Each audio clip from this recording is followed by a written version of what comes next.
Welcome back, Honors. Welcome back, Chappelle. Welcome back to this hopefully last, common flip that we'll be sharing. And I only bring that up because I really hope that you don't have to have a flip going into your test, right? But we shouldn't have too much to cover in class, all right, when you come back after this flip. We're going to be going over Napoleon's big mistakes and his downfall. And that's only like a few slides on a PowerPoint, so we should be able to crush all that stuff.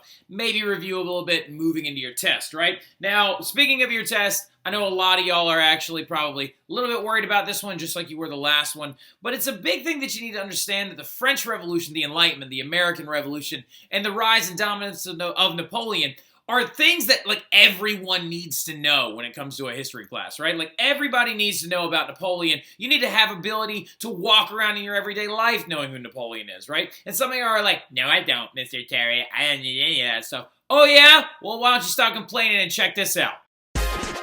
He was just a boy from Corsica, a math student with a decent Scorsica. Then he helped all the big guys storm the Bastille, which made some people think he was the real deal. From Austria and Egypt to Italy, if you wanted something done, he was the man to see. I am the French emperor, he liked to say. The ones who disagreed, well, they didn't get to stay. Outnumbered by his enemies, he found himself banished to a place called Elba, where he basically vanished. He managed to escape because he knew a few things, like, for instance, Red Bull gives you wings. Yeah, exactly. Red Bull uses the study of Napoleon to create advertisements, right? And if you didn't know who he was, you'd be watching TV like some, brainless weirdo, not knowing what it's talking about whatsoever, right? Like, this is a common day thing that exists in our periphery, in our everyday life, and some of you are like, well, I still buy the Red Bull even if I didn't know who Napoleon was. Well, calm down, all right? I'm just trying to show you and make a point, right? So, big thing is, though, we actually did talk about how Napoleon was actually not even born Napoleon Bonaparte. He was actually born as an Italian version of that name because he is Corsican, right? He is Corsican. He is raised by Italian parents. He loves his mama, can't stand his dad, right? He believes that his dad gave up on the cause of Corsican independence, and their struggle and their bad relationship is going to lead to them being torn apart, and he is going to actually end up going to military school, enrolled by his father at the age of 9, right? And when he gets there, he gets teased a lot when he actually enrolls in military school due to the fact of his height, his accent, and a lot of people actually believe that, he actually was super short, but actually, ironically enough, he's the average height for French citizens, even in the modern era. French citizens, but in mass, are 5'7" on the whole. And that's what he ended up becoming. He ended up becoming 5'7", right? Now, but when he was in military school and when he was young, he was much smaller than the rest of the students, right? He actually was kind of a late bloomer. He didn't really hit a big growth spurt until later in his life. But I know I had Madeline Krubs ask me a great question. Oh, is that where the idea of the Napoleonic complex comes from? Yeah, exactly, Madeline Krubs, right? The big thing about it is, you also have to know that he is quickly going to earn the respect of his peers later in life, and because he's going to be a military commander, so he must be able to lead people, talk to people, communicate with people, things like that. He's quickly going to earn the respect of those peers, though, because he shows off his intelligence, right? After he was being picked on and being bullied, he became kind of melancholy and very recluse, right? He hangs out in his bedroom, in his dorm, and he just reads military strategy. He tries to understand how he could actually become a better military strategist, and he loved the military strategies of Alexander the Great, right? Alexander the Great was the very first person to introduce flanking movements using cavalry and things like that. Napoleon is going to take this concept and he's going to start theorizing the idea of using a hinge on his front lines to be able to show up, hinge around, and then completely outflank the enemy. I like to call it his Les Smoosh maneuver, but that's just me being obnoxious, right? But he does become a very brilliant military strategist, right? And oftentimes, many people consider him the savior of the revolution, right? Because as he was growing popular, he graduates from military school, and he ends up serving in the French military after he tries to fight for Corsican independence, but we're not even going to get into that right now. But he does end up serving for the French military, right? And guess who he ends up serving under first? He actually ends up serving under first the Committee of Public Safety, right? Of course, we know Maximilien Robespierre, Danton, Marat leading that entire organization. He ends up serving under the Committee of Public Safety as the kind of military arm of the Committee of Public Safety. And also, he ends up rising up through the ranks of the military very, very quickly. And a lot of this is due to the fact that none of the generals that would have been very good at leading the French military at this time existed in France anymore. They were all in exile, right? As of the War of the First Coalition, the Marquis de Lafayette actually doesn't even want to be inside of France anymore because he sees the chaos that is ensuing during that time period, and he willfully gets arrested by the Austrians. But he's a good example of where all those good military leaders are. Whenever Napoleon earns his really, really big name for himself, whenever he wins a big battle against an Austrian or a Prussian, or especially the English when he actually sieged this city called Toulon, who was actually revolting against the French Revolution, and that's the counter-revolutionaries that the Committee of Public Safety was trying to scare, right? So he wins these big battles against that city because they were trading with the English and stuff like that. And he rises up quickly through the military ranks because the guy that he was serving under at the siege of Toulon was actually a painter by profession before the French Revolution started. So, like, to give you a heads up, he's kind of big fish, little pond, right? So, big thing also, though, is he quickly becomes a general in the army one day after the Committee of Public Safety falls. When they establish the Directory, they actually arrest Napoleon, right? They arrest Napoleon because they were like, well, I don't know if we can trust you. You served under Robespierre and blah, blah, blah, blah, blah, blah. But the big thing about it is he quickly proves himself as being like, look, I was just following orders, right? I was following orders. I can protect you just like I protected them. And one time, a mob of sans-culottes members on October 5th, 1794, I believe it is. No, 1795. October 5th, 1795. He actually saves the Directory when he shoots a big thing called grape shot or cannon fire into a massive mob full of, full of sans-culottes. This is him standing right here, and he is firing huge blasts into this mob that actually showed up out front of where the Directory met every single day. So that's how he kind of earned their respect, right? That actually happened on October 5th, 1794. Let's go. I didn't even remember that. I had it on top of my head. Now, this right here is grape shot. It's like firing 10 small cannonballs at people. He actually ended up killing over 100 people at that entire engagement. And the reason why it's called, it's just a whiff of grape shot, is because this historian that came after Napoleon that was a really big fan of him didn't want to make it sound like he was firing cannon fire into people. So he says, he just scared them away with a whiff of grape shot, right? Like, so it's not a whiff of grape shot. He killed some people, right? So now Egypt is going to be a big thing for him, right? Because over the next 5 years, he's going to conquer land against coalition armies. He conquers areas in northern Italy. A very, very famous one is known as the Battle of Marengo, when he actually crossed the Alps. We'll get into that here in a minute. But he actually crossed the Alps, and he's actually going to go into Italy and take it over away from the Austrians. He's going to push them out, right? He's actually going to win some battles against Prussians as well. But over the next 5 years, he's earning this rep, right? He's earning this rep, and this is still in the later phases of the War of the First Coalition, right? And then the War of the Second Coalition begins to show up, and the Directory asks Napoleon, where do you want to go conquer? What's your ideas for trying to destroy these coalition forces? Well, Napoleon's big thing was he was like, you got to beat Britain. You got to beat Britain. If you can't beat England, you have no hope and no faith at ever being able to stop, stem, or destroy their advance, right? If you want to be able to take over this area and keep your revolution safe, Britain is your biggest enemy, right? So the big thing Napoleon wants to do, though, is he knows for a fact that he cannot, with the army that France has at this point, beat the British in a one-on-one engagement, right? You can't beat them on land. They have one of the best armies in the world. And then also on top of that, they hands down have the best navy that the world has ever seen, right? So the big thing he decides to do, he's like, well, what we can do is maybe we can crush them financially, right? If we crush them financially, maybe we'll be able to prevent them from being able to rise up, raise a military, and that can be our essence there. We'll crush them in their wallet, right? So he decides he wants to go after Egypt. Some of you are immediately asking yourself, why Egypt, Mr. Terry? Why would you go after Egypt? That doesn't seem to make any sense. So we got D-maps.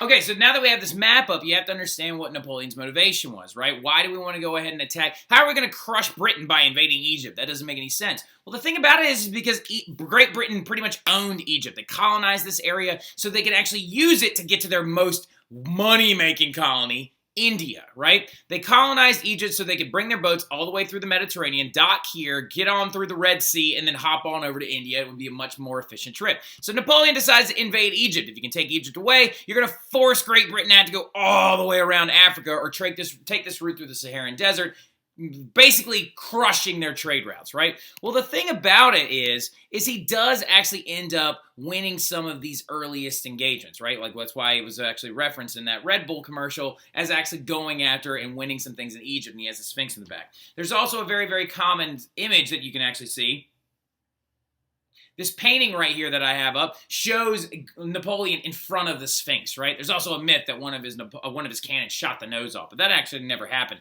So the Egyptian campaign had massive victories for Napoleon. However, he was eventually defeated by the very, very strong British Navy. And the reason why he was eventually defeated is because this is a guy right here, Admiral Horatio Nelson, who looks like this. He's never going to be able to beat in battle, right? We're going to talk more about Admiral Horatio Nelson in class, all right? But Admiral Nelson is the man that Napoleon could just never find a way to beat in battle, right? And at the Battle of the Nile, he will be crushed by Nelson's navy, and Napoleon puts his head down and decides to flee back to France, right? But when he was forced to abandon his army, he returned to France as a hero? Question mark, right? So, like, yeah, he actually returned to France, and everybody was like, yeah, Napoleon, we love you. You're kicking butt in Egypt right now. And he was like, I just lost. But remember, information doesn't travel as fast in the late 1790s as one might think, right? So, but also due to the fact that he did have some of those early victories at this one battle in particular called the Battle of the Pyramids, right?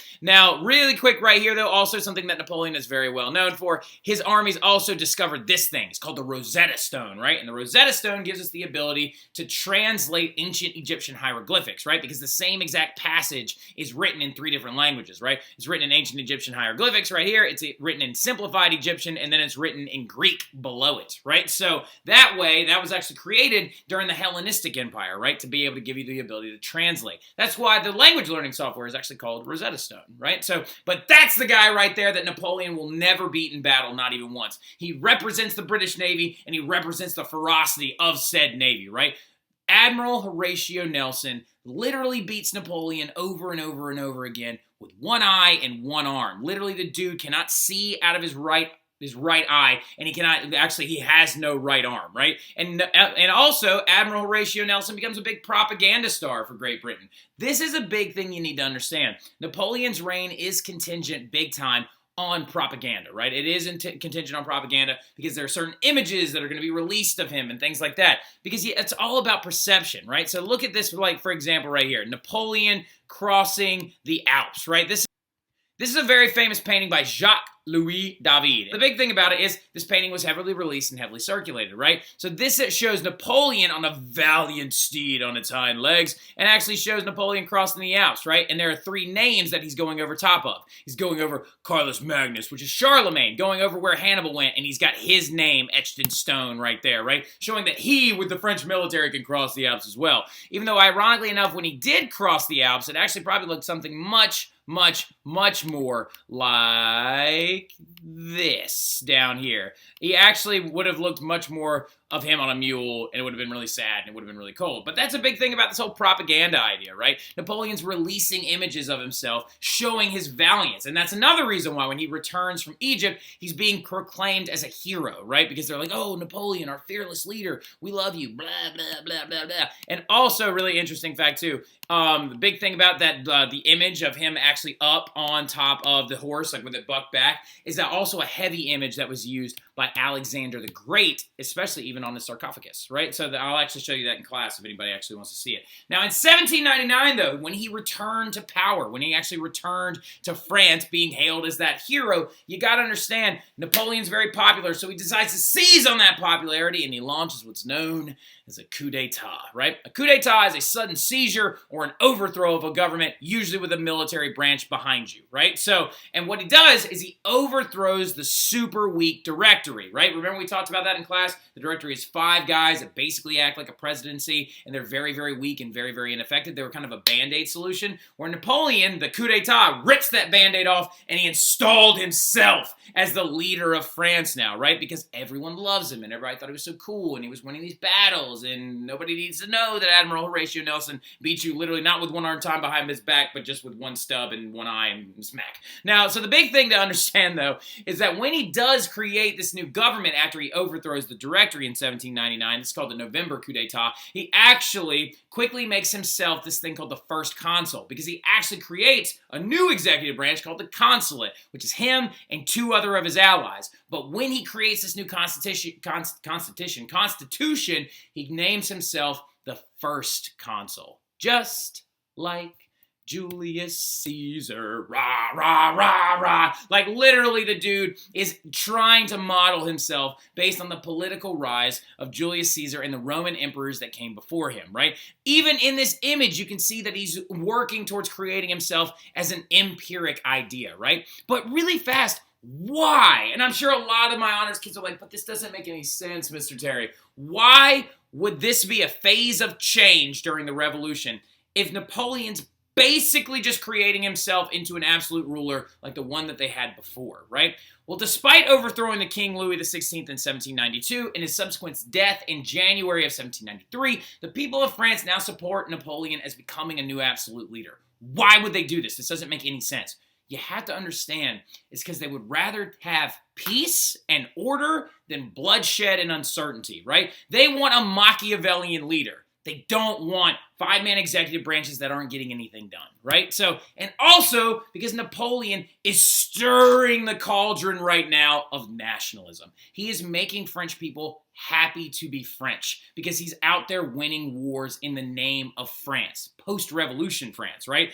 Following Napoleon's claim to power, he begins to launch an endless amount of wars starting in 1803, right? It's actually a big reason why he sold the Louisiana Territory to the United States. But he launches all these wars and he effectively basically takes over the entire European continent. And while he's doing this, he's defeating massive armies of coalitions, right? At one really famous battle called the Battle of Austerlitz, he defeats armies that were sent by the Italians, by the Austrians, by the Prussians, and by the Russians, right? Ridiculous numbers, and because he's a genius military strategist. And that's the other interesting thing, too. During the Napoleonic Wars, he is going to be proclaimed the Emperor of France, right? In 1804, he is declared Emperor of France, and he's out there with the army, right? Another reason why the French people love him is because he's not sending militaries to the front and then sitting inside of Versailles. He's sending militaries to the front and he is going with them as their emperor, right? So he's going with them and he is leading from the battlefield. So in 1804, Napoleon is going to be crowned Emperor of France. And interestingly enough, he has a vote. He actually allows the French people to vote on this. And they unanimously they had like some like ridiculous percentage, like 99% of the French people voted to make him a hereditary emperor. So his sons would become the emperor after him, right?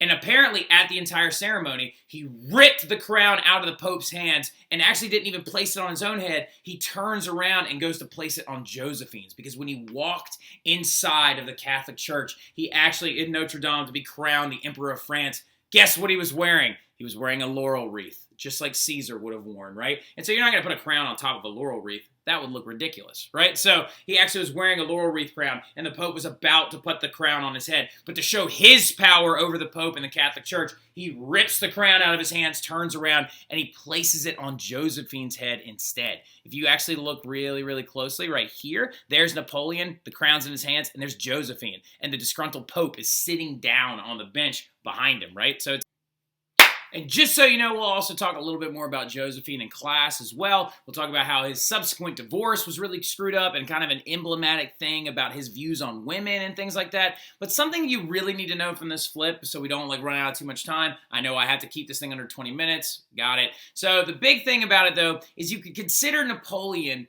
both progressive and not so much, right? You could consider him revolutionary and anti-revolutionary, right? You could make arguments that Napoleon was good for history or that he was bad for history, right? First of all, he builds the largest empire since Rome, which could be something that could be considered revolutionary, especially in the eyes of the French, right? But then he also brings back slavery in the colonies. We'll talk more about that later, but that's showing his offensive behavior towards other people, especially minority communities, right? He sets up a fair tax code that will actually be the direct result of the French Revolution.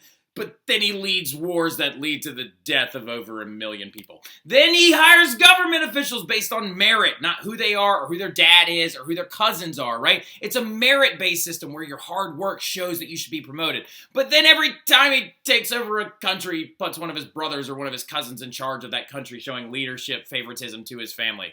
So he also creates the first public schools. these communally government-funded public schools called lycees, right? And that is actually going to be a huge mark of his progressive politics because they're funded by the government.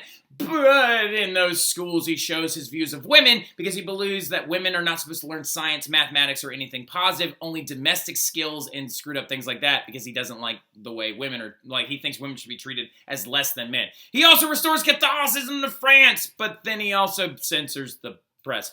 And he also creates the Napoleonic Code, right? So, which is a very, very important thing that we will talk about in class tomorrow. And I'm going to go ahead and stop right here. I'll see you guys tomorrow. Y'all have a good one. I know I moved fast, but make sure you get these things down. It's pretty like upfront, pretty obvious that some of these are good and some of these are bad. But we'll talk more about this stuff in class tomorrow. Y'all have a great one. I'll see y'all then.